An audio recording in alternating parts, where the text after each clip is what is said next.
Can we start at the very beginning? What is the need to achieve self-realization? If you see the problems of this world today, you can easily find out that most of them are because of some sort of a problem which is existing among human beings. Some are aware of it and some are not. You take the physical, you take the mental, spiritual, social, political, religious. So that shows one thing, that we have not yet known the absolute truth. We have no yet that light in which we can see the absolute truth. And if there is a method by which you can advance in your evolutionary process and have a breakthrough into reality, then these problems can be solved. And that's why self-realization is imminent for us and is already planned by the Divine. So what kind of system, what kind of subtle system do we have that enables us to achieve this self-realization? There's a system within us which we can call as the mechanism which achieves this happening through a connecting cord or the primule of our seed, which we call as Kundalini. So the truth is that we are not this body, this mind, this social life that we lead, or the ego that we have, or the conditionings, but we are the pure spirit. And the another truth is that there is a all-pervading power of divine love which does all the living works. Who runs our heart? They might say it's the autonomous nervous system, but who is this auto? All these questions are there. And we need something more in our awareness to understand what is all this. Why are we on this earth? And this subtle system is already there, existing within us. And this power of Kundalini, which is 3.5 coils, in our sacrum bone, imagine it was called sacrum by Greeks, means they knew it was a sacred bone.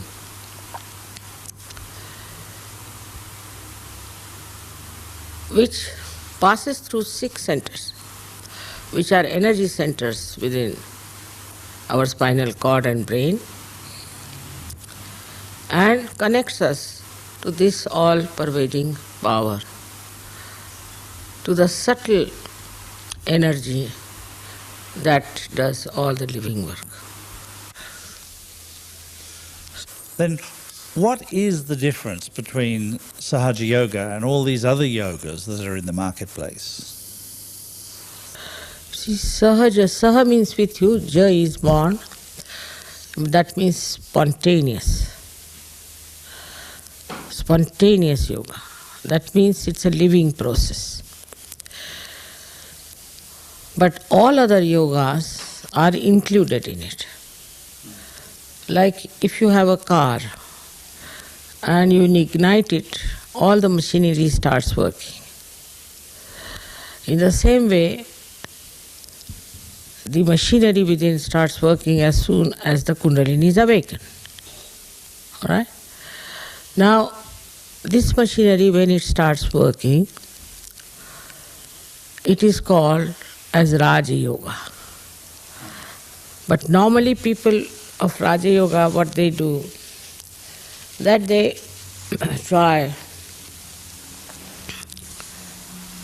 try to use the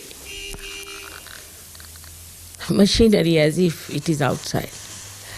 Like your car has not yet started, you start moving the wheels.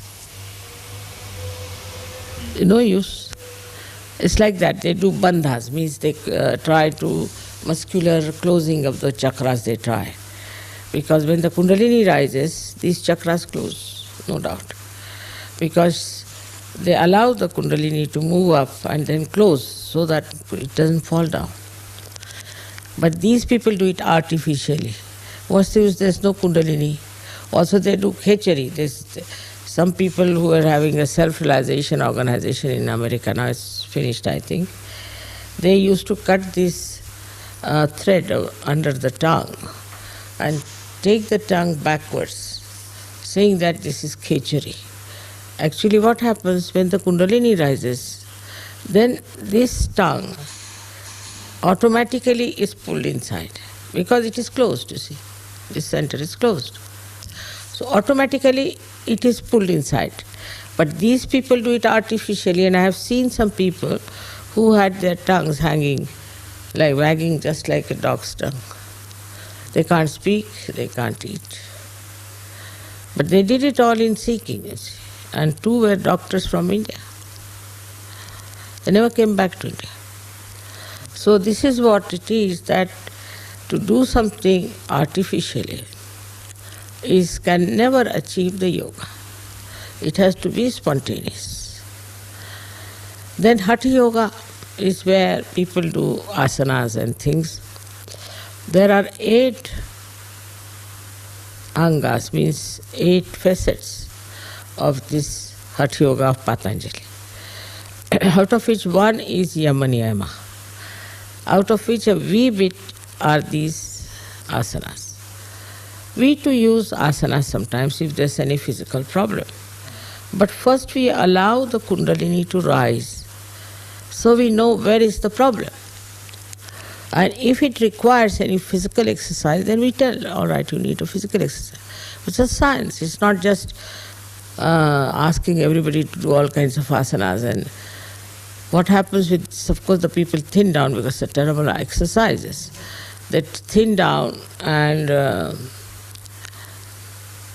they think they are very healthy, but such people get liver trouble, they get heart trouble, asthma, all kinds of things.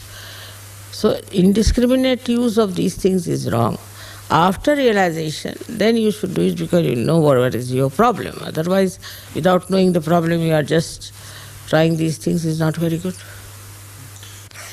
But actually Patanjali himself has written what happens after realization, that you develop a thoughtless awareness. Even Jung has written about it. So it shows that they have written about it. They may not have talked about Kundalini and all that, but they have written that these are the stages one has to pass through. This is the most part of Patanjali's book, most of it. A little bit is there about Yama Niyama, what you have to do, what you should not eat, what you should eat. Another question along the same line, Srimataji, is why are there so many problems between religions? Same thing. They have not yet got their self-realization. They haven't got their reality. They don't know what reality is. They are like blind people, and blind people always think they are the best, you see. But they can't see, and others are all fools. So when they start preaching something blind to the blind, where will they go? So they have to have their realization, which everybody has said. Christ has said it, Buddha has said it, Mahavira has said it, Krishna has said it, Rama has said it. Everybody has said that you have to have self-realization. But nobody does this. Most of the religions are power-oriented. They are fighting for a power or for land or for some mosque or something. Or, if not that, they are money-oriented. And it could be both also. So these are not religions because they are not spirit-oriented. I always say that these were flowers born on the tree of life. And then everybody plucked the flowers and carried those flowers with them, which were dead, and started proclaiming them, saying that these are our flowers, these are my flowers. And now they are with the dead flowers. So they are decaying, and people are finding it out. That's why now people have become very negligent about their religion, and they don't bother. How does self-realization help to establish peace within oneself? Of course it does. You see, all these things are in thoughts. All the religions are nothing but mere thoughts now. These are only mental processes. It has nothing to do with reality. So the thought starts and falls off, another thought starts and falls off. They either come from the past or from the future, or you can say from the conditionings and from the ego. So you are never in the present. That means you are never in the reality. But when this happens, this Kundalini rises, then these thoughts are elongated. In between these thoughts there is reality, the present, where you don't think. And you establish that state which we call as thoughtless awareness. By this happening, and you are at peace with yourself. I have known people who have got peace awards, this thing. They are very hot-tempered people, very, very hot-tempered. So, how can they spread peace when they are not peaceful within, you see? So from that angle, one has to say that you have to have self-realization for your own self to be peaceful and to emit peace through you. What advantages physically do we get from self-realization? Physical being is very much helped. I have seen people getting cured during just the awakening. And many have been cured. There are 4 doctors now, we should say, who have got their MD in Sahaja Yoga for they were cured of diseases which were incurable. Then we have also a method by which you can feel yourself what are your problems physical are and the problems of others, because you develop a personality which we call as a collective conscious personality. And in that you can feel what's wrong with another person, what's wrong with you. It is a self-knowledge about your health, everything. And if you can correct these centers which are in a jeopardy, you are cured. You can cure others also. So it does help. It's your own power that helps you. You don't have to also go to these horrible places where they have to discover what's wrong with you. You just discover it on your fingertips. And if you know how to cure it, you can cure yourself and you can cure others also. But you have to know this knowledge, you have to have what is to be done, how to be all right with Sahaja Yoga. You see, you don't have to be all of them military-like, same-sized people. God has created every leaf different from another leaf, and that brings variety and personality, and one should respect the body. One should not go on trying to become like some cinema actor or actress, but you have to be yourself, whatever you are. And mostly the body is built up according to the need of a person. Now, for example, to protect my centers, I have to be little fat. Otherwise, if I thin down, I don't know what will happen to my centers, so I have to be fat. I accept it, that if I am fat, is all right. Then it would seem that through self-knowledge we are also reaching new dimensions. What are these new dimensions? Yes, that's what you do. With self-knowledge, you really know yourself. First of all, what's the problem with you? Then you know others. Then you know the reality. And the reality is very simple to understand, that you have to enter into the kingdom of God. and enjoy yourself. What more do you want? And you don't have to pay for it because it's a living process. It's very simple.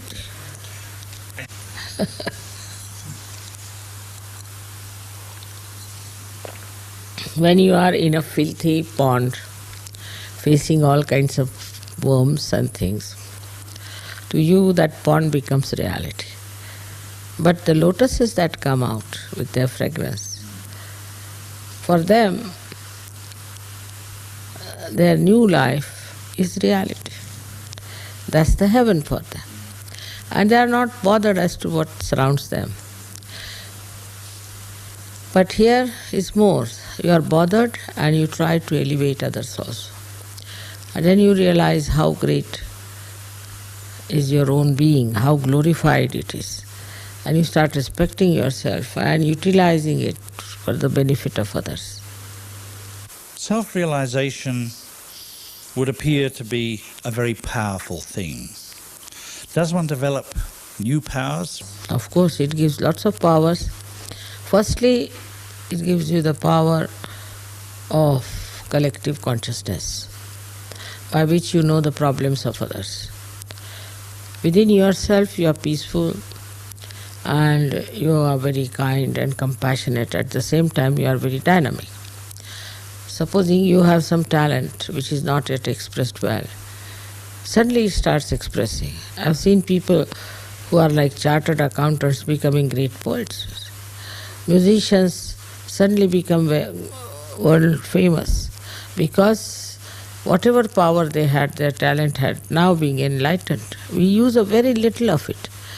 But with this you are so confident of yourself and so compassionate at the same time that it works. And it has worked with so many people, even artists and also dancers. Everybody has seen the beauty of their own potential. That's what happens to many people. And to ask the age-old question, to paraphrase Pontius Pilate, what is truth? How do we achieve it? That's what I told you throughout. The truth is that you are the spirit. And the another is there's an all-pervading power. And through Kundalini awakening, you have to have connection with this all-pervading power. So your spirit starts shining in your being, in your life. And another fundamental question, Srimataji, what is pure divine love? No, but at mental level, what will you understand? See, your mental level is limited. You have to go beyond it. Then you know the truth is that you are the spirit. And then because the manifestation of the spirit starts. Pure divine love is the energy, is a subtle energy which does all the creation, all the sustenance and all the redemption. So in this redemption process now we have become human beings. Now the same power which is reflected in us as Kundalini works out the last bit where we become connected to this all-pervading power. So this pure love, as I am talking about, is a very subtle energy, is the ocean of real knowledge, is the ocean of compassion, blessings, and above all, it is dynamism. So this energy understands things, coordinates, cooperates, above all it loves. But its love is not like a human love where you get entangled with your child or with your wife or with something. Actually, this beautiful energy is very delicately handling human beings. And it rises like a sap in the tree, which gives energy to all the parts of the tree, and then it evaporates, or else it goes back. It's not attached to anything. But when you are attached to someone, then what happens? That love dies. As a result, you get stagnated. Like the sap, supposing it's attached to one flower, the tree will die, and ultimately also the flower will die. So it's a process of complete detached movement of this energy of divine love. So human love really is very selfish.